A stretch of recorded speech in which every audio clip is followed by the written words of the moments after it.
KG Auto. I live in Brooklyn. If your car break down, you know to call. If your car break down, you know to call. Call 347-385-9080. Let's go. Yeah, good afternoon, KG Auto. Today we have a 2017 Chevy Traverse. I'm going to be replacing the front engine mount. I'm just going to show you guys what you need to do this job. It's not that kind of a hard job to do, but you just have to know what to do to get to what you want to do. Please, if this video is any helpful to you, please make sure you subscribe. Support your boy in any way you can. Shout out to Brooklyn. Having said that, let's go. We're getting it now. There's an oil filter right down here where that engine mount is. The front engine mount is what I'm replacing, the front one. So there's an oil filter there. So that oil filter will stop you. It'll be blocking the way for you getting to that 18 knot there. So what you're gonna do, you have to take off that oil filter. That's what I did.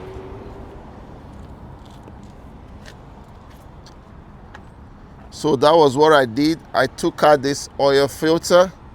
Once you take off that oil filter, you can be able to access that knot right there. It's an 18. So once you take off that 18 knot, I'm bringing you underneath now. Once you take off that 18 knot, if you're walking outside by yourself, make sure you jack up the car and put a stand on it there. So you come underneath here. Make sure you have a jack stand, a good one. You have a jack, put it underneath that plate there. Put like a wood on it so you don't mess up the oil pan.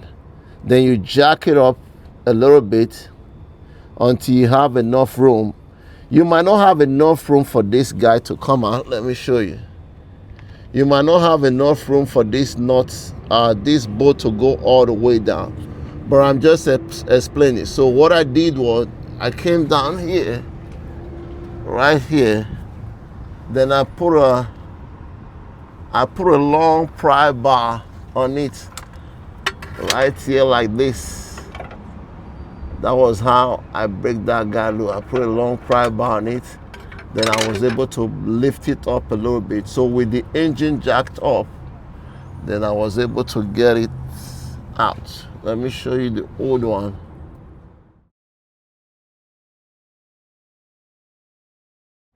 So this is what I did. See, my gun is still right there. So with the long extension going all the way down right there. So that was the way I break it loose. And you can see that's the way we're going to tie it back. Very easy. When you have a power gun, it'll make your life more easy. You got it? So we tie it now. Go to the bottom and tie the bottom. So to get to that knot, see, with my power gun right there, very easy. You just go in, you can access this just like so. Very easy. And you jack it up like I said before, and you'll be able to take it out. Put it in and everything is ready to go. Just make sure when you put this your jack stand in, don't put it just like that. Make sure you have like a plywood underneath so that you don't mess up the oil pan like I said before. Okay, that's it. All right, so this is the oil filter. I'm gonna put back the oil filter and then we'll wrap up this. So as you can see, the oil filter is back in there like I was saying earlier on. So that oil filter there is what's covered that is what's covering that knot for you not to see it. But once you take off that oil filter, you'll be able to see that knot, and you will be able to lose that knot there to take off that engine mount. All right, so that will be it on this video. Please consider subscribing and question comments. Don't forget to like too. I will see you on my next episode. KG saying bye for now. Shout out to Brooklyn. Peace. We are gone.